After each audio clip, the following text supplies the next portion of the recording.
Helen, I'm very sorry to put it this way, but the probability is 100%. There is simply no chance of our civilization going happily forward for decade after decade and not experiencing a black sky event, a complex catastrophe on a scale that is unimaginable.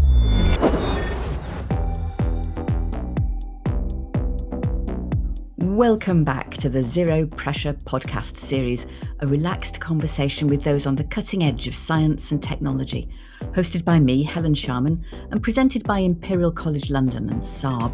The Zero Pressure podcast series is looking at how science and technology positively can contribute to solving the complex, interrelated global challenges of today and tomorrow. In this episode, we're talking about how technology can help us plan for and mitigate black sky events. Critical national infrastructure, be it the energy grid, water supply, internet, or some other vital asset, is a natural target for a major cyber attack because of its importance to daily life and the economy. But as well as the threat from cyber attacks and other artificial hazards, these critical national infrastructures are vulnerable also to natural hazards, such as geomagnetic storms. And because modern day systems are so interdependent, serious disruption of any major service or supply network could cascade into them all and create a so-called black sky event. I'm very pleased to be joined today on Zero Pressure by our guest Avi Schnurr, the Chief Executive and President of Electric Infrastructure Security Council, which leads discussion, research and collaboration for global resilience planning with senior executives, key government and NGO stakeholders across all sectors.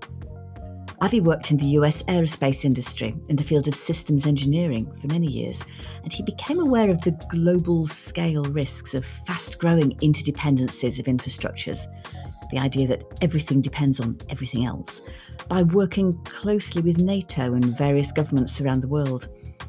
Avi founded EIS Council to help bridge resilience gaps for hazards on all scales, treating the black sky problem with a systematic systems engineering approach. Avi says, hoping for the best is not a plan. Avi, welcome to Zero Pressure. Thank you for joining us. Thank you so much. I really appreciate the opportunity to be here. Can you outline for us how a black sky event might actually happen? You know, what the knock-on effects could be of an impact on one major infrastructure, ultimately causing serious disruption to them all. I mean, it's quite an apocalyptic idea that some people, I'm sure, will think is just taking things a bit too far. The infrastructures that we know and love that keep us all alive and hopefully happy have become so intertwined, interlocked together, that the disruption of any one infrastructure on a significant scale could essentially cut the chain that ties them all together, and you could have cascading failures. So what sort of things can actually happen? I mean, give me some examples. How could we get from, let's say a cyber attack on a water system to a huge mass not working of our infrastructures? Imagine that there is a hazard, perhaps a cyber attack or ransomware attack that goes perhaps even far beyond what those who initiated the attack expected. And it causes sufficient disruption in the power grid, for example, that a very large segment of a national scale power grid, or for the United States, one of the 3 national power grids, goes offline. If that should happen, so everything requires electricity, you would immediately have cascading failures spanning all other infrastructures.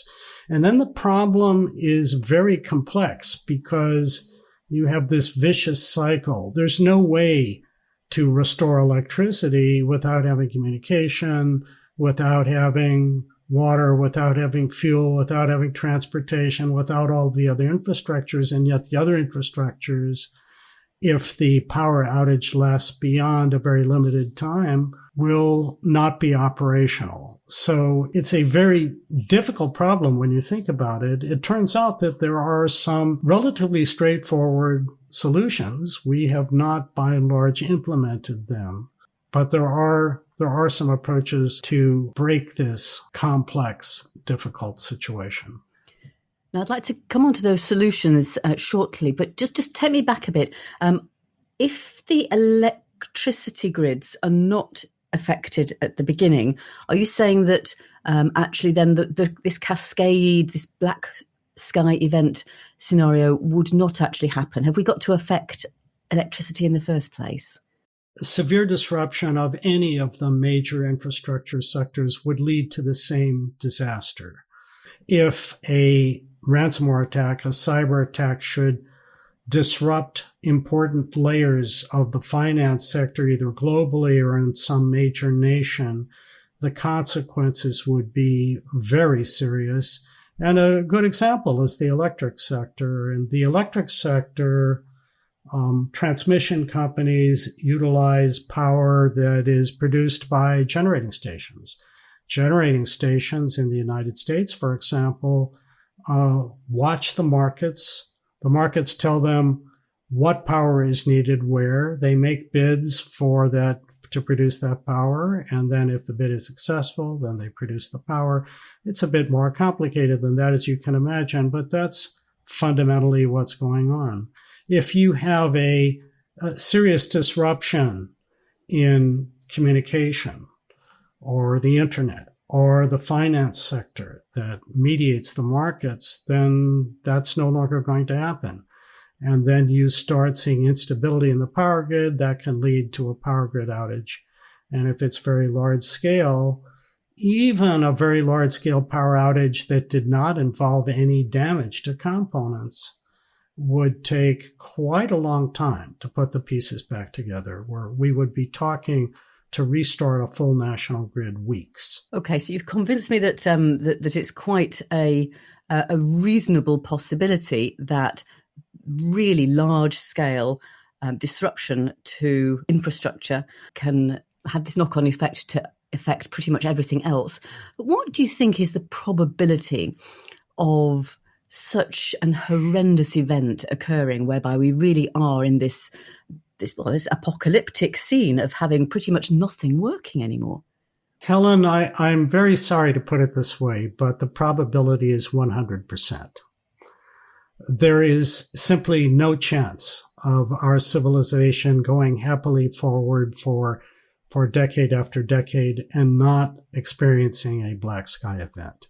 If somehow we could convince all of the bad actors on planet Earth to stop cyber attacks, there happens to be a war going on. Last time I checked, in the middle of Europe. These could certainly spin out of control. I could list, unfortunately, a number of other serious events that could come from actions of adversaries, major, serious geopolitical adversaries around the planet. But let's assume somehow that all of these adversaries would shake hands, come together, life becomes good, the criminal networks give up their malicious cyber activity. No one contemplates using nuclear missiles and an EMP attack. EMP, this is a pulse, an electromagnetic pulse, is that right? Correct. If God forbid there were to be a nuclear attack, the doctrine for nuclear attacks has always been you begin with a detonation of one or a few warheads at high altitude over the country that is being attacked. That electromagnetic pulse, or EMP as it is called, can cause devastating damage to any hardware that is not appropriately protected. That would then result in a power grid outage and other disruptions. But of course, explosion of an asteroid could do something similar, couldn't it? I mean, you mentioned that it's not all malicious. What are the other natural hazards that could lead us to some form of big disruption? The sun emits a portion of its corona, as you might expect. It's called a coronal mass ejection. And there is this Russian roulette situation. If it is a severe coronal mass ejection And if the Earth happens to be at exactly the wrong place in its orbit at the wrong time, that would be seriously bad news. It happened in 1862. People call it the Carrington effect. It caused sparking and fires on telegraph lines. That is the only planetary scale infrastructure, electrical infrastructure that existed. It happened again in 1921.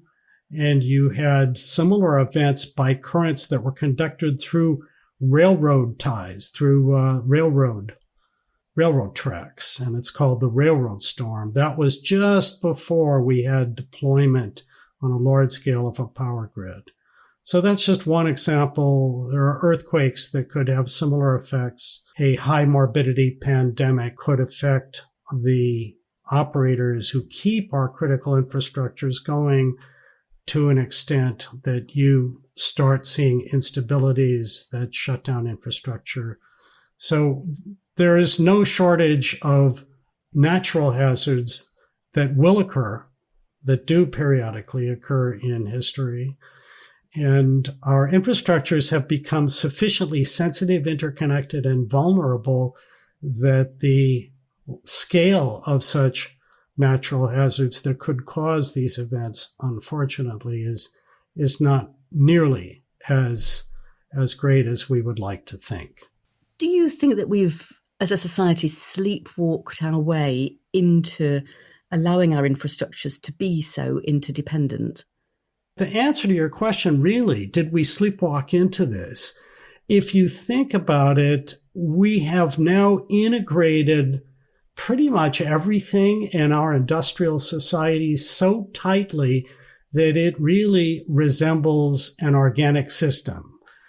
Our society, the infrastructures, products, and services now start almost resembling an organism. Although that's wonderful, it's great when you have organic integration, you have terrific efficiencies. Organisms out there in the biological world have this systemic resilience capability called an immune system. And that is critical for organisms because if you have even a relatively local virus or a local injury, a local threat, that invades an organism, if it is not properly and promptly dealt with, the whole organism can die. We have welded ourselves into a comprehensive network that is analogous to an organism, and we have not developed the equivalent of a systemic resilience system.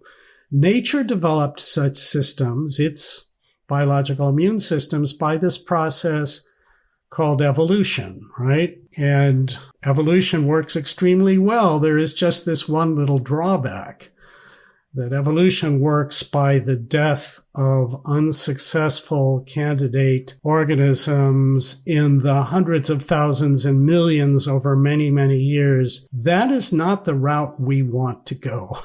So the evolutionary route it's just not the right answer. But, we have the technology. We can go build the capability we need. We don't need to wait for the evolutionary route. So tell me about the technology we have. What can we do to make sure that we don't have we don't die as a civilization? We need to have an emergency communication system that is very widely deployed to decision makers and leaders in all critical sectors in each nation and ultimately interconnected.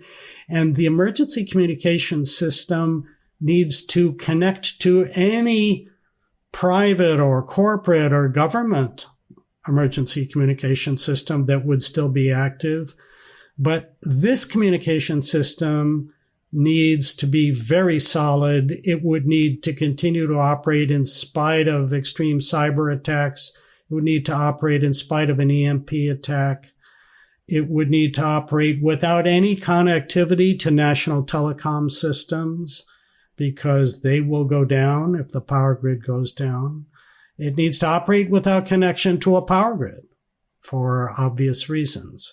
There are such technologies and capabilities. So we're talking about radio here? What will be needed is a hybrid capability, but radio will be an essential part of it. And I don't care what systems ultimately we find a way to get interconnected and deployed around the world, but we need something. The next example that fits on top of that is simply a chaos management system.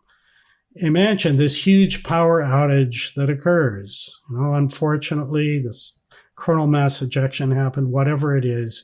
The very next thing that will be needed is for the decision makers in each sector to have some sense, okay, what do I do? Imagine that you are a decision maker at a power company, at a bank, at a finance company, a water company. The level of chaos, because of the huge number of interdependencies and the disruption that's going to be occurring everywhere, will make understanding what's going on, situational awareness, very, very hard to do. And even if decision makers have that, what are the critical things that I must do in 20 minutes, in half an hour, in 1 hour to avoid an irretrievable disaster? Well, we need obviously some machine assistance here. Very few of us just guess anymore at how to get from point A to point B, right? We use these GPS guidance systems. We use AI systems that provide this kind of guidance. The scale of disaster we're talking about here is so much more vast than what it takes to simply get across town that it's pretty obvious. We're going to have a really good chaos management system. So tell me a bit more about a chaos management system. So you mentioned AI, artificial intelligence. Is this something that we need to already have, if you like, an up and running readiness? Or is it something that we can gear up very quickly in the event of some horrendous infrastructure impediment? You need to have it ready in advance, and then you could gear up and use it effectively in a disaster. Fundamental to the mission of the EIS Council is helping to host development and deployment of the most critical tools and capabilities civilization is going to need when one of these things happens. So as a result, we have looked for different approaches to deal with this chaos management problem. So the most obvious approach that you would look for is something that these days is being called a digital twin. How do I know exactly what's going on in the interconnected everything out there and what I need to do about it and what are the timelines? Well, if I had a digital model of everything interconnected, I could play with that model and work it out. And if I had an AI embedded capability in that model, it would tell me. So digital twins on the scale that we're talking about to develop simulations of many different interconnected infrastructures, that capability does not exist today, and it is unlikely to come into existence. That's the bad news part of this. And the reason is that the operating systems of all of these interdependent companies and services are extraordinarily complex. They change constantly, and most of the information is deeply proprietary. Here's the good news.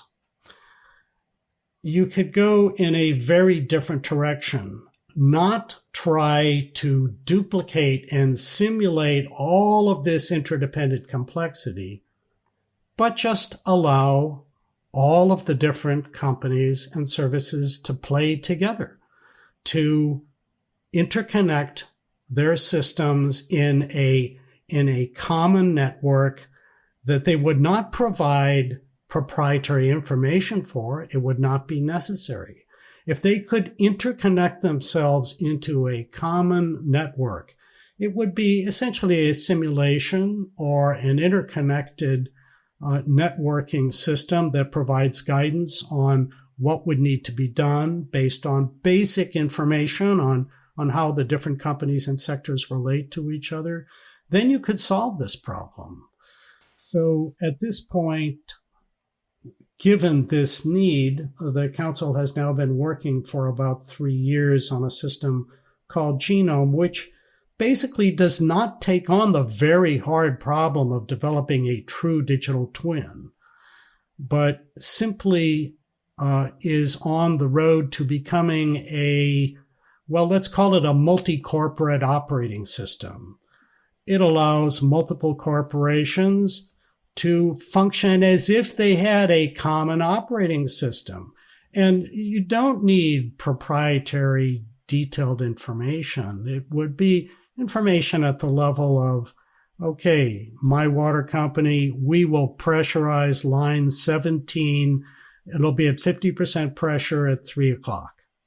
Or I'll have my power company, our transmission line will be back up and operating at 17:30 this evening. In this zone, we need users who are capable of receiving that load. What users are available? Users are saying, we're now available to receive load at the following levels. It's this kind of network. There has not been a need for that, and that's the reason it hasn't been developed. I've also been speaking with Professor Chris Hankin, a fellow at Imperial College London's Institute for Security Science and Technology and a professor of computing science, about the cybersecurity threat to critical national infrastructure. Chris, what's the latest cybersecurity hot topic? I think the trends in cybersecurity that everyone's sort of talking about at the moment tend to be quantum and the impact of artificial intelligence. I think on the quantum side, there's lots of different aspects to quantum, but the thing that's grabbed most attention, of course, is that quantum computers, if they are eventually produced in a viable form, potentially can solve some of the problems that underpin the coding, the cryptography that's used in modern day computers, and therefore make us more vulnerable to cyber attack. Artificial intelligence is a phrase that's much bandied around. Here, I think people are really thinking about the ability of machines to learn, and essentially the availability of huge amounts of data to actually train artificial intelligence is potentially going to cause us some problems in the future. But I think there's also one other thing which isn't a trend so much as a concern going forward, and that is that we're moving to a situation where we've got lots of legacy systems, and as old industrial systems become digitalized, we're creating new legacy for the future. These systems will be expected to run for tens of years, and we have to be sure that as they near their end of life, we have the ability still to maintain them and update them. And this may be something that we're already losing with existing legacy systems. Some of the components of modern telecoms are now 50 years old. So we've got a real challenge in finding people who have the expertise to actually maintain those systems. Thank you to Chris Hankin. Now let's go back to my conversation with Avi Schnurr and find out what technologies can help us prepare for black sky events. Has technology helped you to organise planning exercises? There must be some useful information that one sector can give to another, for instance, that we can learn off each other. There is a global scale cross-sector exercise that EIS Council hosts called EarthX. And we are actually rebooting that whole exercise hosting capability this year. It's going to come back online next year, far more comprehensive than it's ever been in the past. It includes video injects. It can be a lot of fun to try this out, but that's the kind of thing that's needed. We actually have had participation in this resilience exercise from, I think our record has been 42 nations, pretty much every major landmass across the world. But that's really just a beginning. It will need to grow a lot. We really need to get every major facility participating in exercises with their colleagues. So EarthX represents, as it evolves going forward, one approach to do that. We also host tailored exercises for interested companies and organizations.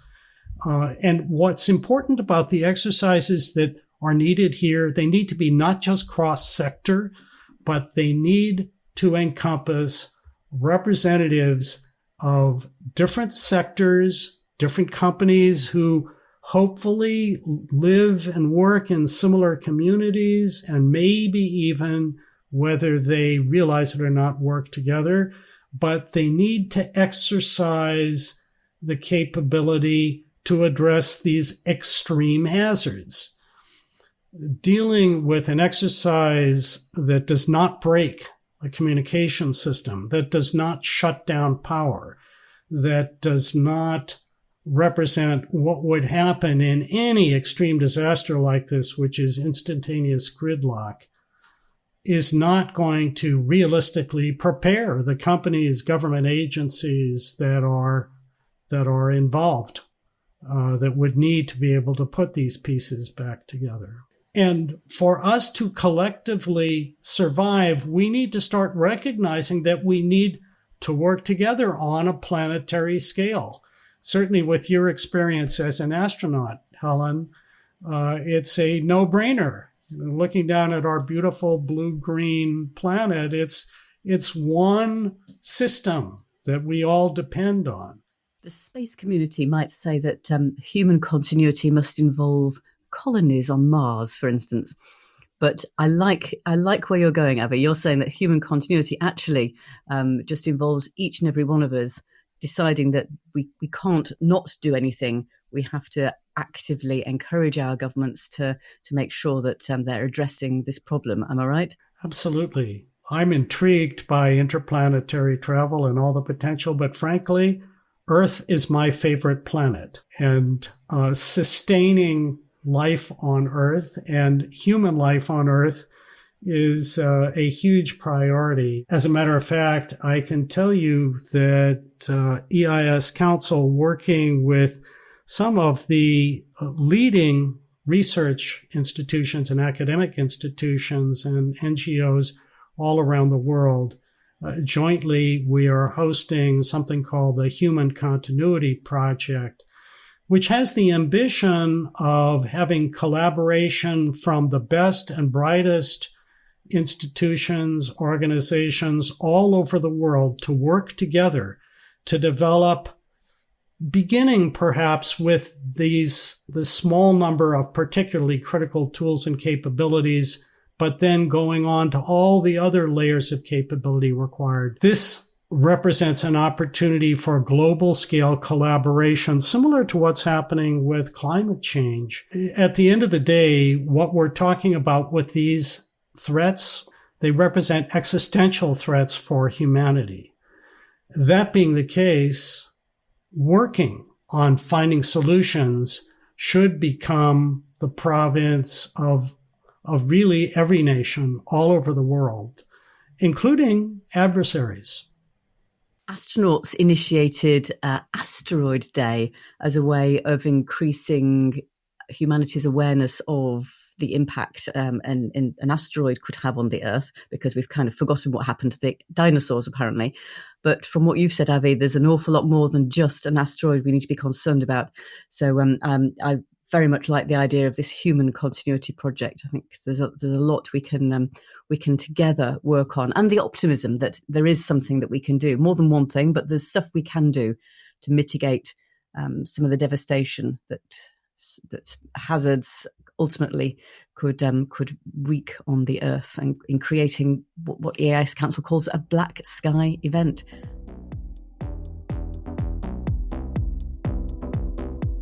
Just before you go, very quickly, very, very brief answers. Which hazard that could lead to a black sky event do you think we understand or appreciate the least? Hazards that would affect the finance sector, I think, represent an area that is really understudied. Is there one country that you could hold up as a leading light, a country that's best prepared, do you think, for black sky events? I would say probably Israel. The Scandinavian countries, I think, tend to be rather advanced, and Taiwan. what you find, I think, is the countries that either experience regular attacks or are under threat because of their location tend to be the best at focusing on preparing themselves. But of course, that will need to change. We're all going to somehow have to find a way to get much more serious about this. I would add maybe just one comment, if I may, in closing. People tend to look at civilization scale threats like this and say, this is pretty horrifying. Maybe there is some reason to be hopeful, but at the end of the day, what can I do? I believe that this really is underselling yourself. If the listeners to your podcast begin simply talking about this with their family, with their friends, with their co-workers, and this starts becoming an issue that is known, that people talk about, there are more podcasts about it, people begin coming to grips with it. That's all it takes. We have the technology. What we don't have is the willpower. And willpower on the global scale comes from each and every one of us. Thank you, Avi. It's been a real wake-up call talking to you about Black Sky events. Well, thank you, Helen. I really appreciate the opportunity. Avi talked about how our integrated infrastructures resemble an organism, albeit one with no immune system, and that there is no embedded motivation to build resilience capability. But there is technology currently available and in development that we can use to resurrect power supplies, communications, and develop situational awareness and chaos management, from simple generators to an artificial intelligence-guided decision support system, including using an organisation's digital twin as part of a simulation exercise. Join us next time when we'll be discussing renewable hydrogen and how it may contribute to clean energy and a sustainable future. In particular, we'll be looking at the vehicle industry and the technological changes needed to fuel the transport of the future. Please do share the podcast, leave a review, and of course, tune in. In the meantime, I leave you with this thought from Benjamin Franklin, who said, "By failing to prepare, you are preparing to fail."